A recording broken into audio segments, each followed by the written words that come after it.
très heureuse de vous retrouver, mesdames et messieurs, en ce mercredi. Mercredi, c'est WebPress, la formule est consacrée. Et nous sommes en plein mois de mars. Et pour ce mois de mars, j'ai une petite surprise pour vous, mesdames et messieurs. On dit souvent que la jeunesse congolaise n'a pas de repères. Et ça fait chaud au cœur quand des intelligences, des jeunes filles surtout, s'identifient à vous. Alors on s'est dit qu'on ne fait pas ce travail en vain.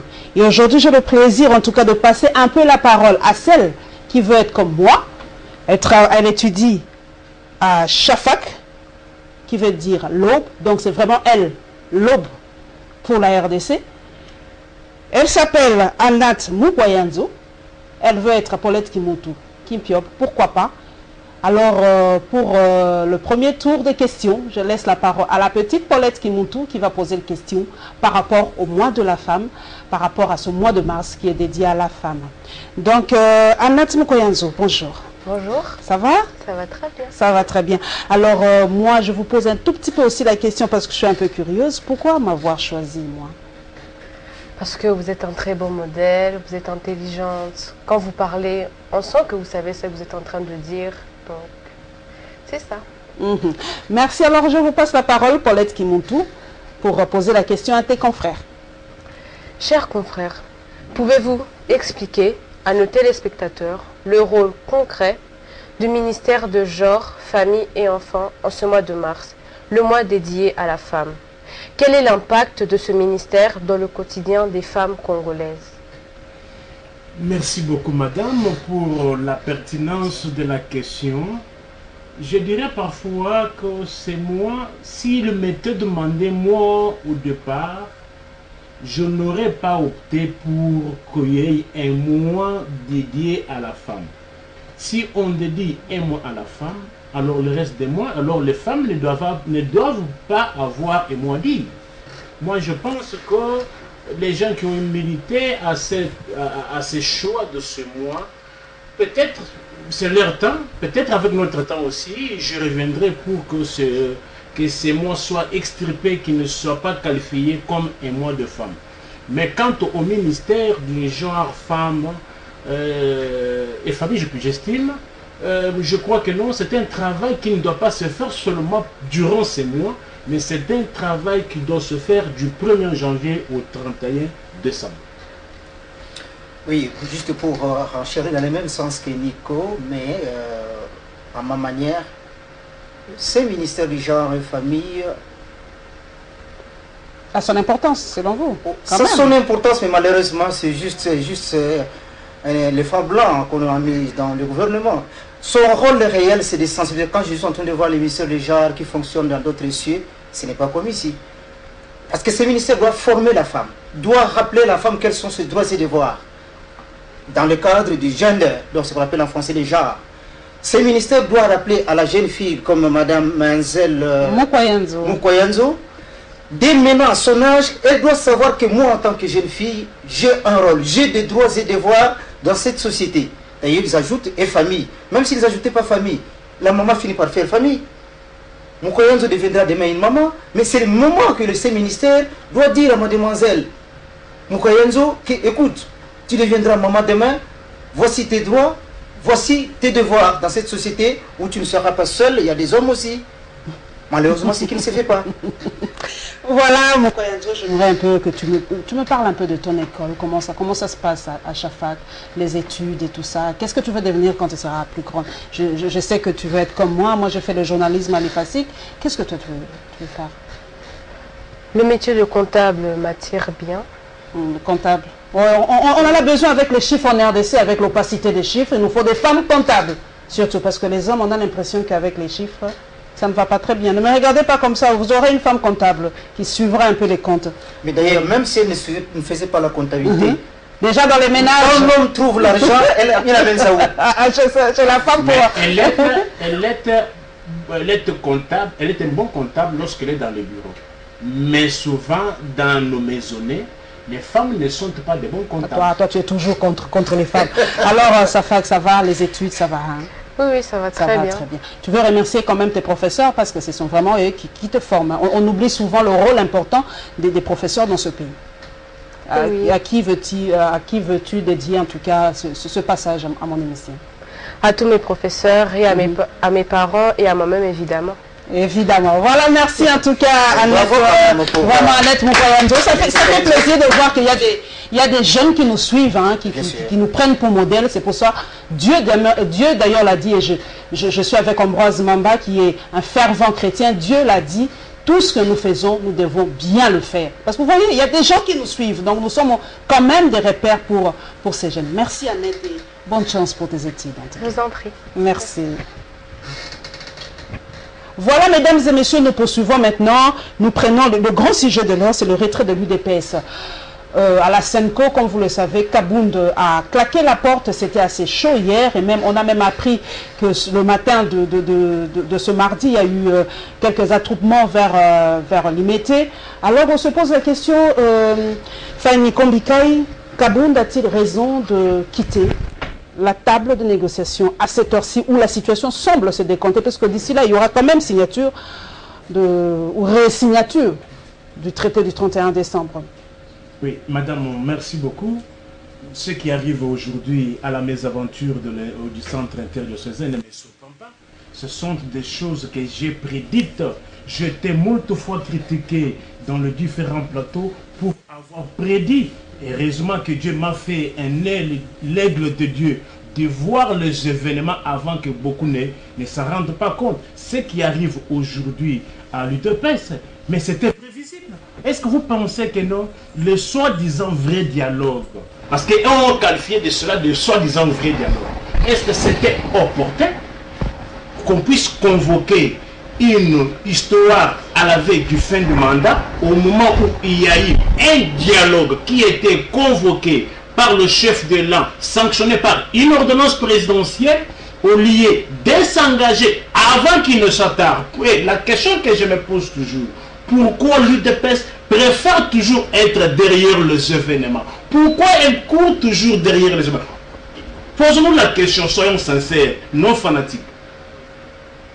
Qu'est-ce qui a changé pour que l'UDPS et son rassemblement se précipitent dans une histoire sans soubassement? Le SEMCO, il ne faut pas oublier que la SEMCO fait des bons offices. Des bons offices ne sont pas obligatoires aux partis au conflit. De deux, une histoire qui n'a pas de soubassement. Ça a été convoqué par qui? Il n'y a pas une autorité, une institution politique du Congo qui a convoqué. Le chef de l'État comme institution, chef président de la République, a demandé à la SENCO de faire ses bons offices. Ils ne le font pas quand même toute seule. Madame, vous savez que nous sommes dans un pays d'anomie. On ne dit pas la vérité aux gens. Je commence à me dire, soit les gens savent ce qu'ils font, ou soit ils sont ignorants. Lorsque vous parlez de bons offices, parce que moi je suis otage de principe et esclave de la science. Qu'est-ce qu'on attend par bons offices? Dans les bons offices, madame, c'est-à-dire tel que vous êtes là, vous et Ambroise, vous ne vous entendez pas. Moi, tierce personne, je prends une initiative personnelle à la demande d'aucune des parties au conflit. Je viens solliciter pour que vous puissiez vous entendre. Aucune des parties au conflit, dans les bons offices, ne prend l'initiative. Même si, parce que vous aimez citer le nom du chef de l'État dans ce dossier-là. S'il vous plaît, madame. Dans un État, parce que vous faites tuer les gens au nom de l'État de droit. Les gens sont morts pour l'État de droit. Dans quel État de droit, madame, le chef de l'État peut agir verbalement? Nicaise, dites-moi, pourquoi aujourd'hui ce retrait brutal de l'UDPS? Parce qu'on a ouï dire que Félix est quand même, Félix Tshisekedi est resté dans la salle, Kabound est sorti. Il y a déjà dissonance au sein de l'UDPS aujourd'hui? Je dirais même plus, cette sortie, la population l'a réclamée depuis longtemps. Tel que je ne dis pas totalement que Nico a raison, mais la population congolaise, les évêques l'ont même souligné à la reprise des travaux le jeudi dernier, la population demande et constate que la majorité présidentielle a une mauvaise foi pour appliquer cet accord. Ce qui était important pour eux, que Kabila traverse le 19 décembre, ce qui est fait. Et même d'ailleurs à la majorité on disait, il n'y aura pas d'hécatombe. Vous pouvez chanter comme vous voulez, il n'y aura pas d'hécatombe après le 19. Mais la population attendait déjà la sortie, la fin de cette histoire de la SEMCO. Parce qu'ils savaient bien que les évêques sont roulés dans la farine. Ça tire en longueur. Et ils vont encore tirer en longueur. Kabound peut sortir, je l'ai suivi. Il dit, il s'assume. Il ne dit pas que c'est l'UDPS qui sort, mais lui, en tant qu'autorité de l'UDPS... Il n'engage pas l'UDPS, c'est ça? Il n'a pas dit que j'engage l'UDPS. S'il vous plaît, je pose la question. Il a dit, il n'engage pas l'UDPS. s'assume. Lui, en tant que secrétaire général de l'UDPS, il se retire. Il ne veut pas cautionner cette aventure. Ambroise Mamba, c'est vrai ça, il y a maintenant, il parle lui en tant que personne, mais il est en même temps secrétaire général de l'UDPS. Il n'engage pas l'UDPS dans cette personnellement, je peux lui donner raison. Parce que pour que l'UDPS, en tant que parti, se retire des discussions, il faut qu'il y ait une concertation préalable. Il faut qu'il y ait une concertation préalable pour que l'UDPS lève l'option de claquer la porte. Mais lorsqu'il n'y a pas eu concertation préalable, et que le secrétaire général, Jean-Marc, secrétaire général soit-il, de l'UDPS, claque la porte, là, en tant qu'il engage sa personnalité, sa personne, en tant qu'acteur politique, et il claque la porte. Peut-être qu'il pourrait s'expliquer auprès des autres cadres du PPRD, je vais y arriver. Peut-être qu'il pourrait s'expliquer auprès des autres cadres du PPRD pour motiver cette décision. Mais je voudrais également mettre un bémol. Ça fait partie des tactiques des négociations. Ça fait partie des tactiques des négociations. Si vous avez bien suivi les interviews hier, juste après la plénière, il y a eu quelqu'un, Christopher Ngoï, pour ne pas le citer, qui a dit que c'est juste après la sortie de Jean-Marc que nous avons évolué rapidement. À l'en croire, s'il n'était pas sorti, on n'aurait pas dû avancer.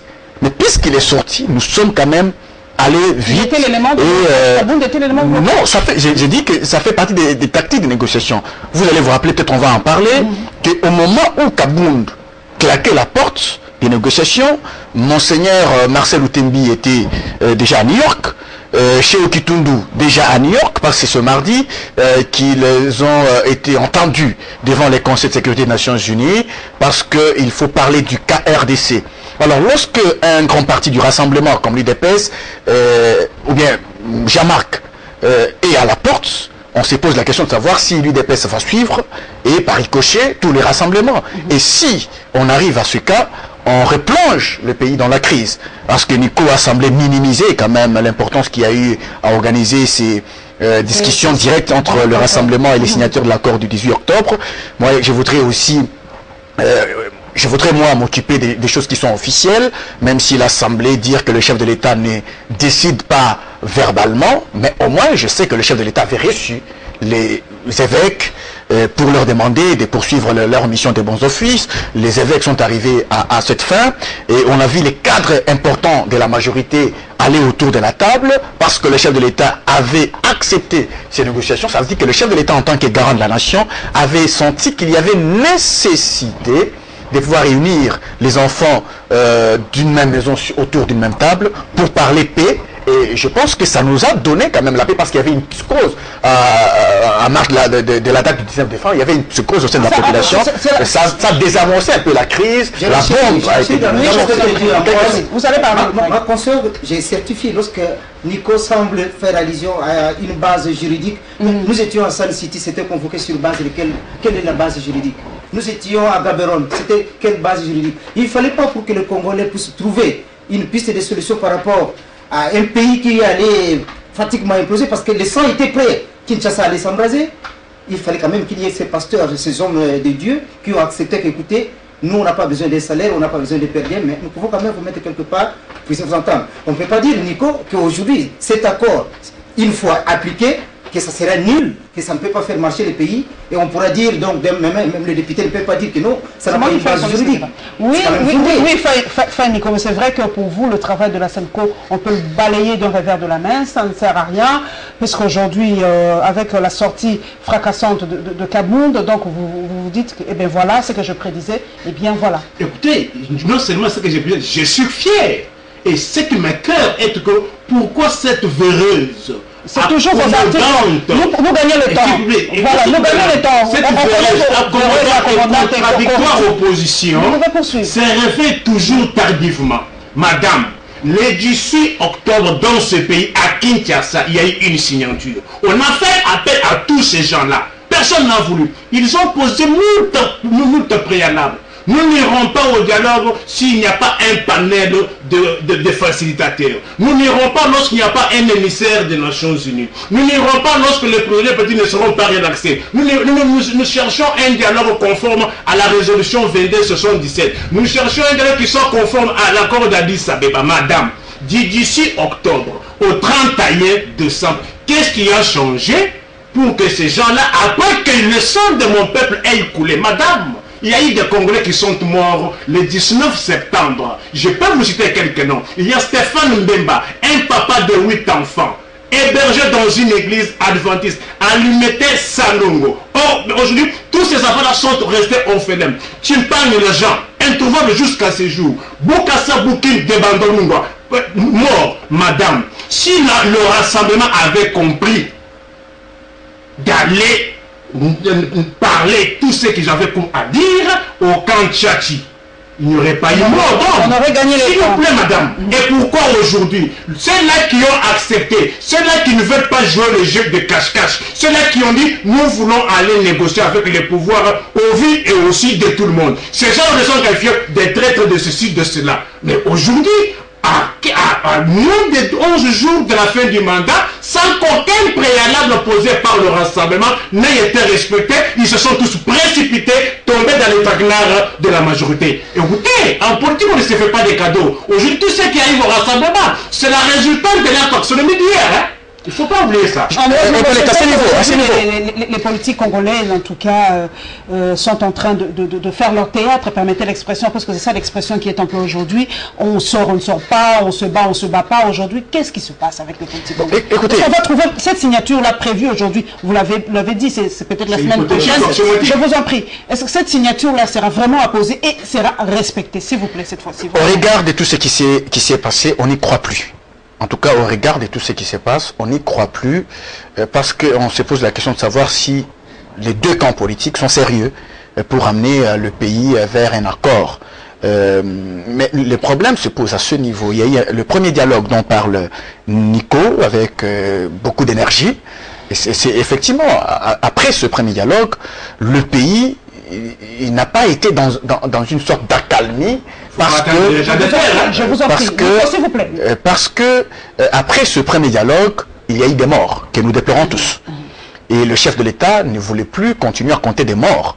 Il a quand même voulu qu'on élargisse les consensus du 18 octobre. Voilà pourquoi on se retrouve autour de la Cinco, même s'ils ont réclamé un médiateur. On ne va pas refaire l'histoire, hein, parce que on va pas refaire l'histoire, même s'ils ont réclamé un médiateur international, mais au moins ils ont eu confiance en la Cinco, confiance du côté du rassemblement, comme du côté de la majorité. C'était ça le plus important, puisqu'il n'y avait pas cette confiance autour des Kodio qu'on avait récusé autrefois. Alors, puisqu'il y a eu cette confiance, ils se retrouvent là, ils parlent. Ils arrivent à un accord. Le problème que nous avons aujourd'hui, c'est celui de la mise en œuvre de l'accord, l'applicabilité de l'accord. Je pense, à mon avis, c'est à ce niveau-là que je ne vais peut-être pas soutenir le rassemblement. Je pense que à ce niveau, la majorité ne veut pas voir le chef de l'État se retrouver dans une position où on lui dicte des choses, où on lui impose des choses.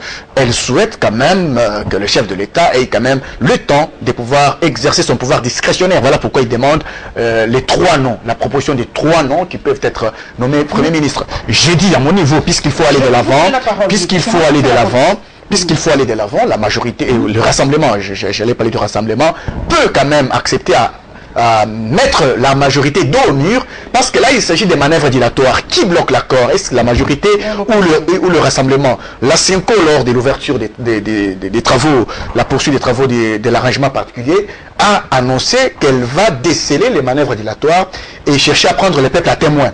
Est-ce qu'il s'agit de l'UDPS qui vient de claquer la porte, ou de Marc Aboun, où il s'agit de la majorité qui continue à demander au rassemblement de présenter 3 noms? C'est ça mon problème. Est-ce que si le rassemblement présentait 3 noms, est-ce qu'on ne va pas terminer cette affaire? Est-ce que la personne qui sera nommée parmi les 3 ne serait pas pour autant issue du rassemblement? C'est la question que je me pose.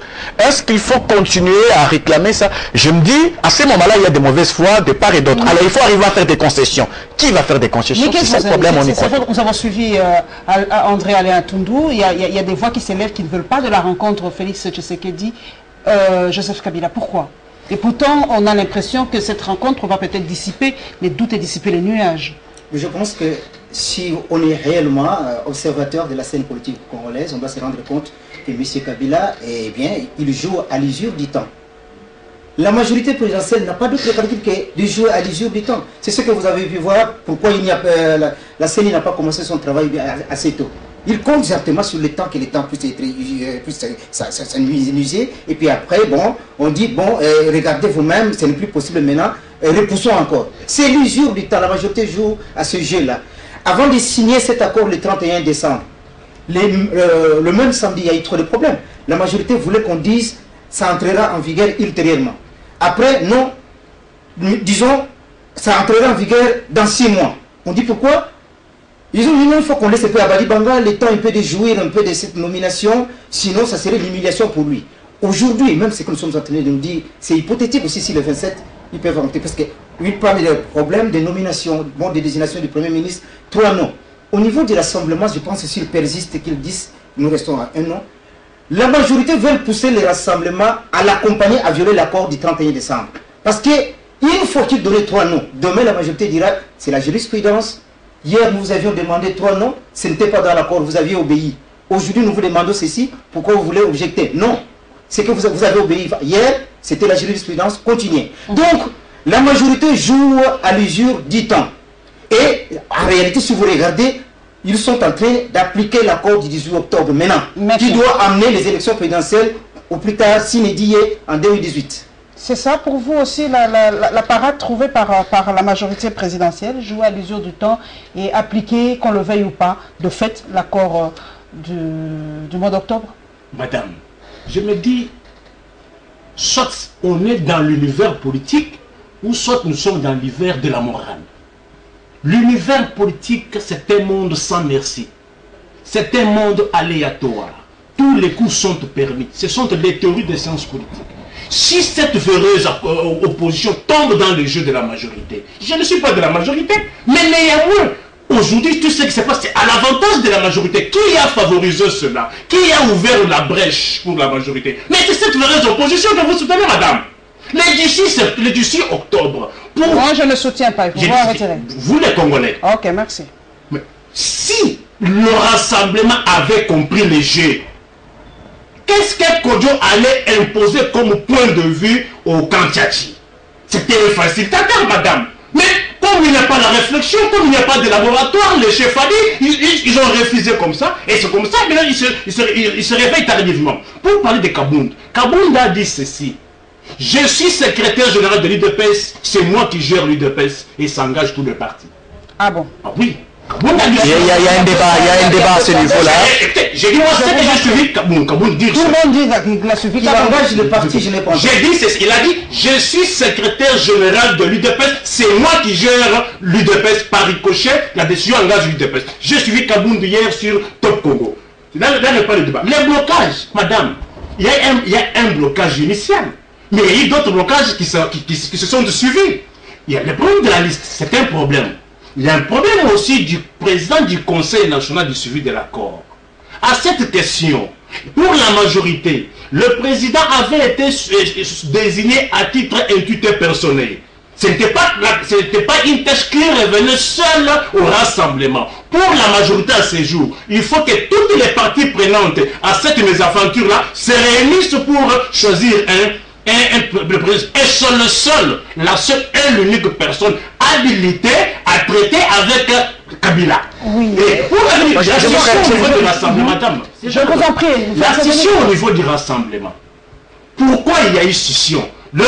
On a semblé donner un peu d'importance à cette histoire de la SEMCO parce qu'au Kantiachi, il n'y avait pas eu inclusivité. Mais est-ce qu'à ces jours, on sait même du rassemblement? Et aujourd'hui, il y a combien de rassemblements? Il y a Wenge, il y a ce que moi je peux appeler Wenge, il y a Wenge Félix, il y a Wenge Chibale, Olengakoy, il y a Wenge Patrick Mayonde, madame. Et on vous dit qui sera l'interlocuteur valable de Sisabilibou? Ok, c'est ça aussi la question, Ambroise Mamba. La majorité se dit, nous n'avons pas d'interlocuteur valable, que le rassemblement s'unisse d'abord, et après on va continuer. Et d'ailleurs, cette problématique aussi... À ce niveau, moi je ne voudrais pas qu'on puisse imposer au rassemblement une unité. On ne peut pas imposer au rassemblement une unité. Je vous en prie. On ne peut pas, monsieur Nico, imposer au rassemblement une unité. Le rassemblement qui est dans... Je vous en prie, on vous suit à la maison. Il faut faire la part des choses. L'inclusivité, c'est une chose au niveau de la cohésion nationale dont on a besoin, Mais le rassemblement en tant que plateforme a ces textes, a ses animateurs, ses organes. Je pense que si nous parlons comme ça, les gens ne vont rien retenir. Parce que nous parlons de beaucoup de choses à la fois. Alors, l'unité du rassemblement, on ne peut pas les lui imposer. Le rassemblement a fait ce qu'il a fait. Je suis en train d'arriver. Si nous cherchons à imposer au rassemblement son unité, nous pouvons en créer même 10. Il n'y en aura jamais.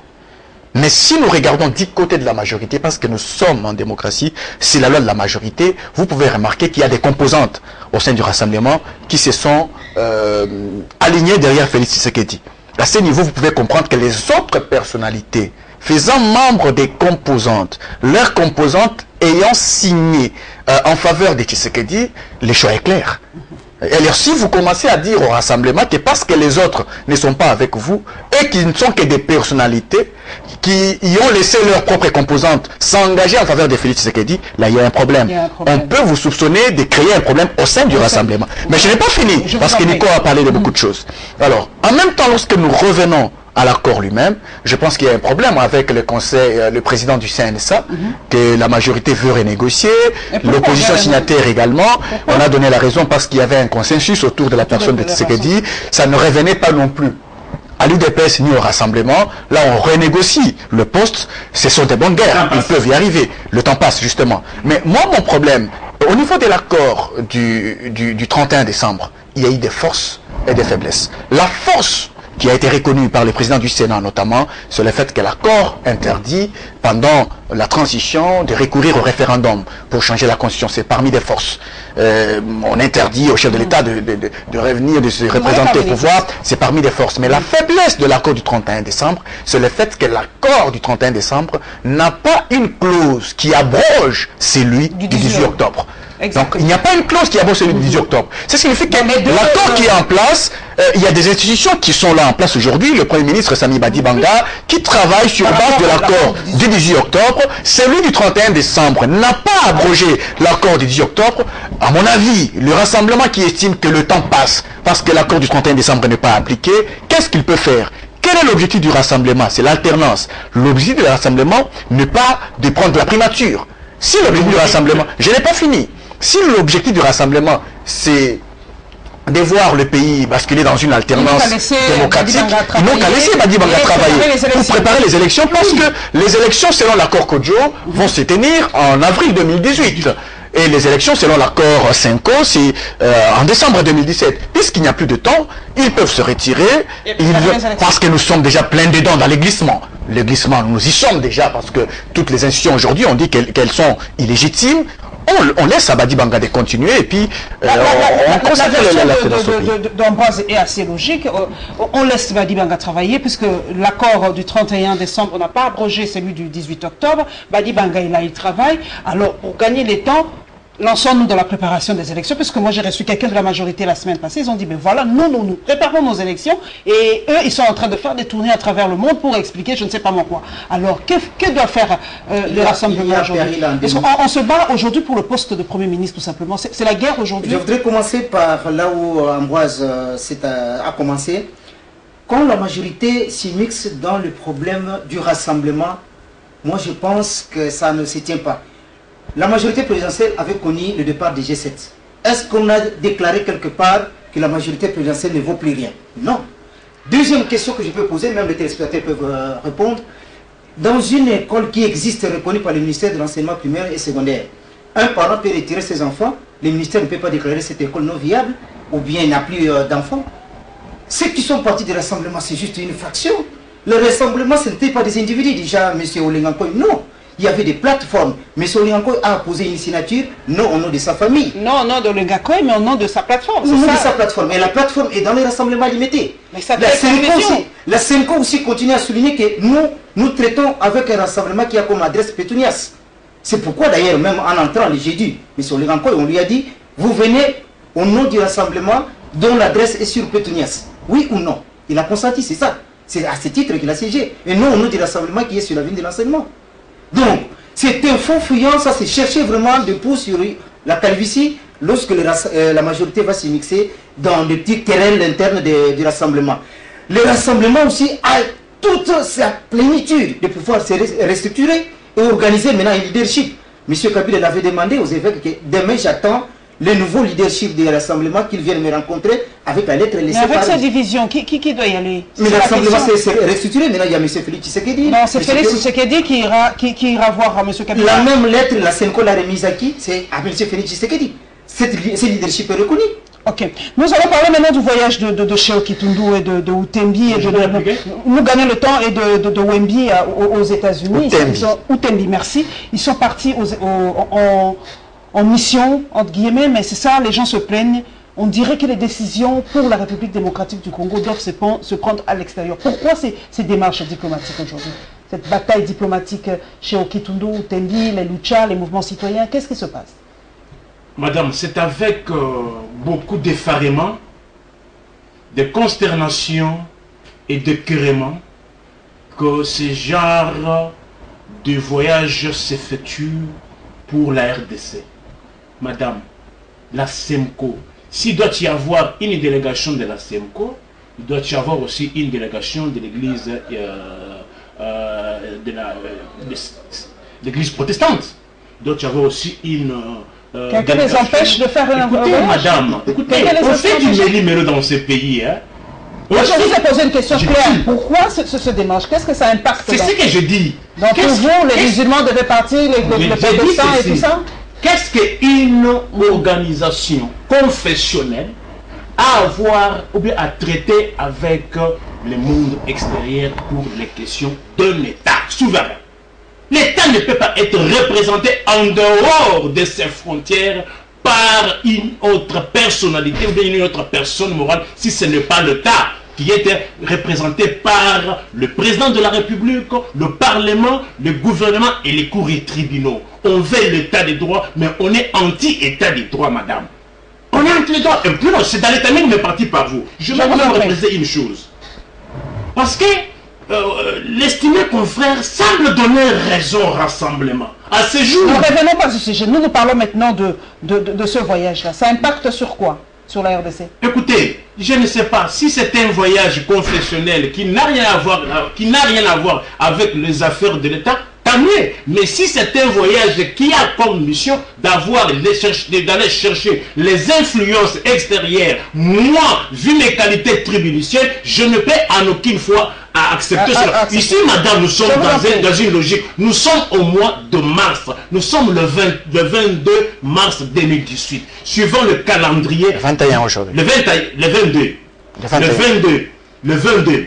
Il nous reste combien de mois pour qu'on aille aux élections? Les opérations d'enrôlement ont déjà commencé, madame. On a déjà enrôlé plus de 16 millions. Il n'y a aucun parti du rassemblement qui a su aligner les témoins partout là-bas. Maintenant, on attend qu'on finisse les opérations d'enrôlement. Ils sont à Kinshasa en train de chercher la primature dont ils ont menti à la population hier qui ne se battait pas pour le poste. Maintenant, ils sont à Kinshasa. Nous n'aimerions pas vivre ce qu'on a vécu en 2006, ce qu'on a vécu en 2011, à la veille des élections. On cherche maintenant à vérifier ou bien aller contrôler les serveurs centrales ou bien les fichiers qu'on dit. Vous savez que non, le Congo est spécialiste en vocabulaire. On va vous dire que non, le fichier est tronqué, le fichier est ceci et cela. Nous ne voulons pas cela. Il y a du temps pour aller faire le travail de terrain. Pour que chaque parti retourne dans son quartier général, commence à préparer les élections. Ambroise Mamba, l'impact de ces voyages, c'est vrai qu'aujourd'hui, ces trois personnalités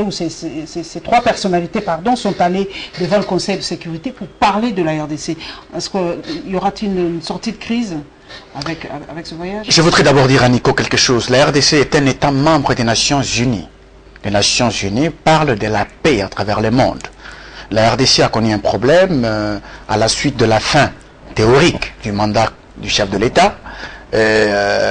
Par rapport à ça, ce sont des partenaires qui accompagnent la République démocratique du Congo à retrouver des solutions au problème avec la présence de la MONUSCO pour stabiliser la RDC justement. C'est en rapport avec ça que vous avez vu les Nations Unies nous accompagner lorsque nous avons été à la Cité de l'Union africaine avec l'accord Kodjo. Mais cet accord content de la présence d'Outembi. Il est allé là en tant que qui? Parce que ce n'est que je vais y arriver. Je vais y arriver. En tant que prêtre, en profession, il ne représente pas l'État, donc l'État est laïque. Que fait Outembi dans une délégation officielle et représenter la RDC? Et l'accord de la CENCO, a été endossé par les conseils de sécurité des Nations Unies, par les Nations Unies. Et cet accord n'est pas mis en œuvre jusqu'à aujourd'hui. Et c'est la CENCO dont le président est Marcel Outembi, Monseigneur, qui fait des bons offices pour arriver à concilier les vues entre les deux parties. C'est à ce titre que Marcel Outembi peut se retrouver au Conseil de sécurité des Nations Unies. Pourquoi? Parce que Cheo Kitundu, en tant qu'acteur politique, il représente une partie. Il représente une partie de qui est aux négociations. Il représente une partie. Alors, j'ai dit en tant qu'acteur politique, mais en tant que ministre des Affaires étrangères, c'est un homme d'État. Alors, Marcel Outembi est lui comme le président de la CENCO qui fait les bons offices dans ces discussions. Les conseils de sécurité a droit de savoir qu'est-ce qui se passe, qu'est-ce qui bloque la mise en œuvre de l'accord. Les conseils de sécurité a appelé plusieurs fois pour qu'on mette en œuvre cet accord, parce qu'on a estimé que le consensus était élargi. Je ne vais pas reconnaître non plus le fait que la signature de cet accord a fait disparaître la psychose qui était au sein de la population par rapport à l'apocalypse qui était annoncé auparavant, vous vous rappelez. Et aujourd'hui, cet accord, les Nations Unies veulent se l'approprier pour qu'il soit mis en œuvre. C'est à ce titre-là qu'ils sont là. Alors, est-ce qu'ils vont nous donner la solution? Point d'interrogation. Avec ce qui se passe actuellement ici, puisqu'on a annoncé la signature de l'arrangement particulier pour le lundi prochain, je pense que à partir du rapport du président de la CENCO, les conseils de sécurité pourraient maintenant prendre position valablement sur base des données qui lui seront fournies. Et d'ailleurs, ça ne commence pas maintenant, parce que cette résolution qui va être publiée d'ici là sera présentée par la France en janvier, parce que nous sommes journalistes, nous sommes tout le temps avec les Nations Unies. En janvier, tout comme en février, la France et toute cette délégation des Nations Unies qui va présenter cette résolution, qui va prolonger aussi le mandat de la MONUSCO jusqu'en mars 2018, était à Kinshasa pour contacter les autorités congolaises, vérifier un certain nombre de choses par rapport à l'avancement de la situation. Il est certainement clair, vous avez suivi même l'Union européenne menacer les autorités en place, qu'il y a une mauvaise foi dans la majorité présidentielle. Les évêques, si l'évêque est parti là-bas, comme l'a dit mon confrère Nico, pourquoi il devait aller là-bas? Posez d'abord la question à M. Kabila, pourquoi il y a beaucoup d'églises à avoir demandé à la CENCO, l'église catholique, de faire cette mission de bons offices? Et pourtant Kabila... Je vous en prie. C'est une flèche qui met de la Je vous en prie, vous allez répondre. Je savais que les chefs d'État connaissent que le pays c'était l'État laïque, mais pourquoi il s'est adressé aux évêques? Il connaît. La force et les coefficients intellectuels de ces gens-là, leurs pieds sont vraiment sur terre. Il le sait. Et pourquoi quand Outembi sortait, Kabila n'a pas dit, écoutez, c'est moi qui vous ai confié la mission, n'allez pas là-bas, moi j'envoie chez Okitoun. Il a laissé, parce que Outembi n'est pas sorti par la pirogue de Brazzaville, mais plutôt par l'aéroport d'Indjili. La deuxième est là. C'est que Kabila sait aussi que oui, ce monsieur doit être entendu par le Conseil de sécurité. Et j'ajoute au estimé confrère qu'il n'y a pas que Outembi, il n'y a pas aussi que chez Okitoun, il y a aussi les jeunes pro-démocratie comme la Lucha. Ils sont consultés, ils sont aussi là. Donc, les Nations Unies, les États-Unis n'est pas un pays dans une ferme, mais c'est un État dans les Nations Unies. C'est tout à fait normal que les Nations Unies consultent tout le monde. Même le confrère Nico peut être invité à New York si les Nations Unies estiment que ce monsieur a des idées qu'il développe souvent dans l'émission Web Presse avec Politique Moutou. Eh bien, Maman Sidikou peut vous inviter et puis vous dire, écoute, vous pouvez prendre votre avion pour New York. Le secrétaire général Guterres a besoin de Nico. Vous ne me direz pas que je ne suis pas l'État congolais. Je m'arrête là, confrère. Voilà, en quelques poussières de secondes pour qu'on parle des fausses communes, d'autres fausses communes qu'on a retrouvées dans le Kasaï central. Bon, je pense que nous, à ce stade, nous ne pouvons pas émettre un point de vue quelconque, étant donné que jusque-là, nous sommes au stade des allégations. Ce n'est pas encore confirmé qu'il y a des charniers. Mais les villageois, nous sommes sur le... C'est vrai que ce n'est pas confirmé officiellement, mais c'est vrai que quand on ne fait pas confiance à 100%, mais quand des médias étrangers, en tout cas, relaient l'information de foi, et les villageois eux-mêmes leur montrent les endroits, vous n'allez pas nous dire... On a dit que c'était un montage pour les militaires, mais après on confirme. Madame, là où il peut y avoir un mort d'un Congolais, je ne peux jamais être content. Mais il ne faut pas oublier que nous sommes dans un pays de commérage et de colportage. Dans ces pays, j'ai vu les Congolais sur les artères, en train de jubiler, soit disant que le président Kagame serait mort. Dans ces pays. J'ai vu les gens sur les grandes artères. Est-ce que c'était vrai? Il nous reste que 5 minutes. Ambroise, en quelques pour 7 secondes, ces fausses communes dont tu as parlé des médias étrangers, on a dit que ce sont des villageois eux-mêmes qui sont allés montrer ces fausses communes. J'aurais voulu personnellement mener une enquête là-dessus pour mettre un avis là-dessus. Je pense que c'est des informations que nous avons reçues, qu'il y aurait des fausses communes, ainsi de suite. Moi, je pense que pour couper court aux rumeurs, au colportage dont parle Nico, il faut mener une enquête. Si on mène une enquête indépendante, on pourrait arriver à éclairer. Qui doit mener le Parlement avec cette enquête? S'il vous plaît, est-ce que c'est quand même dans un territoire où se trouvent des députés? Est-ce que les députés nationaux peuvent instruire les enquêtes parlementaires comme à l'accoutumée? Oui, si l'Assemblée nationale en fait une recommandation auprès du gouvernement, la justice congolaise peut diligenter une enquête sérieuse, qu'elle soit nationale ou internationale, pourvu qu'elle soit sérieuse, pour éclairer l'opinion là-dessus. J'ai suivi le magistrat militaire Pondé. Il a réagi par rapport à cette dernière vidéo qui parle de ces fausses communes. Il a certifié que ces services vont se mettre, comme ils se sont investis d'abord pour les premières annonces, qui viennent de donner la vérité. Je pense que on a ouï dire aussi qu'on a saccagé l'auditorat militaire d'une des villes où se passe l'enquête. Ça aussi. Mais je pense par rapport à ça, nous sommes journalistes, c'est vrai, nous n'avons pas fait des investigations là-dessus, mais cette vidéo, quand vous la regardez, parce que j'en ai moi-même, je l'ai reçue de mes amis des médias étrangers aussi, cette vidéo, notre soi-disant, ces militaires-là fait le travail de politique Muntu. Il commente lui-même les images qu'il était en train de filmer et donne des précisions même, parce qu'il y a un corps qui a un bras coupé et les militaires spécifient que ça c'est une roquette. Et il s'en félicite même. Il dit Azui. Alors, pour dire que c'est vrai ou c'est faux, je pense, le magistrat militaire Pondé vient de faire un travail qui vient de montrer que la première vidéo n'était pas un montage de Bruxelles de Thierry Michel, c'est une vérité. Les Kinons ont l'habitude de dire Oya Yiba Misili, Sobi Dongo et Bungi, on dira toujours que c'est lui. Quand vous regardez le mode, leur méthode de travail, on ne peut pas avoir, parce que les gens ont entendu même de dire que non, ça sont des fausses communes créées par les gens de Kamouina Sapo. Comment ces miliciens qui n'ont même pas un vélo, même pas une brouette, peuvent abattre plusieurs personnes, se déplacer avec, aller faire des fausses communes quelque part? Ça, il faut avoir des véhicules pour se déplacer avec des gens comme ça. Les Kamouina Sapo n'ont même pas un vélo. Est-ce que cette tension avec le Kamouina Sapo, c'est vrai qu'on a suivi l'alliance populaire à Kananga, on a dit que c'est fini, le vice-ministre Chadari a pu sembler trouver la solution, c'est vraiment fini?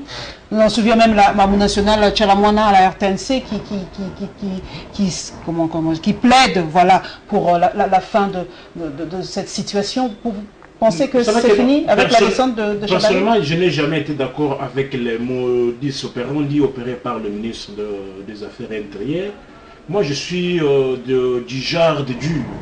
Je ne peux pas accepter qu'un groupe d'énergumènes, d'ailleurs, retirez les mots, s'il vous plaît. Les qui conviennent sont des terroristes, parce que les actes qu'ils sont en train de commettre, ce sont des actes de terroristes. Les adeptes de Kamouina Sapo. Parce que, madame, qu'ils ne s'imaginent pas qu'ils pouvaient prendre le pouvoir politique pas avec des flèches, avec des lance-pierres. C'est ça, c'est faire tuer la population civile pour rien. Il n'y a pas de guerre propre, madame. Même lorsque Washington va en Irak au motif qu'il va libérer le peuple irakien. Mais cette guerre-là fait des victimes civiles. Il ne peut pas y avoir de guerre sans qu'il y ait des dommages collatéraux. Et pour ce genre de personnes, il faut que vous arrêtiez, vous les Congolais, avec cette pratique avec des gens qui s'amusent à faire tuer mon peuple et que par après vous allez négocier avec eux. On va négocier, c'est vrai que Faineko a donné le point où je voulais chuter. On va maintenant négocier avec les rebelles comme d'habitude. Et on leur trouvera peut-être une place dans les gouvernements, dans les institutions. Je voulais avant que Ambroise il nous reste 4 minutes. Voilà, je pense que c'est une bourde pour d'avoir un gouvernement qui ne compte que sur les armes létales. Cette histoire de Kamouina Sapo, pourquoi d'abord une armée réelle et non une police? Non. Ce n'est pas le pays qui est attaqué. D'abord, il fallait laisser le travail aux policiers. Pourquoi utiliser directement les armes létales? Ils tuent les policiers là-bas à Kananga, ils s'en prennent aux éléments. Les policiers, en devenant policier, on sait qu'un policier meurt aussi au front. Il le savait? Ah bon? Madame, vous comprenez la conception des gens? Je vous en prie, je vous en prie. C'est pour ça que même manière que même à Paris, dans les interventions, un policier peut laisser sa vie. S'il vous plaît, s'il vous plaît. Parce qu'il utilise les armes comme les militaires. Ces mêmes armes, il sera en face de quelqu'un aussi qui doit se défendre. Ça peut l'emporter. C'est tout à fait normal. Tout le monde entier est en train de crier sur la RDC. Pourquoi? C'est parce que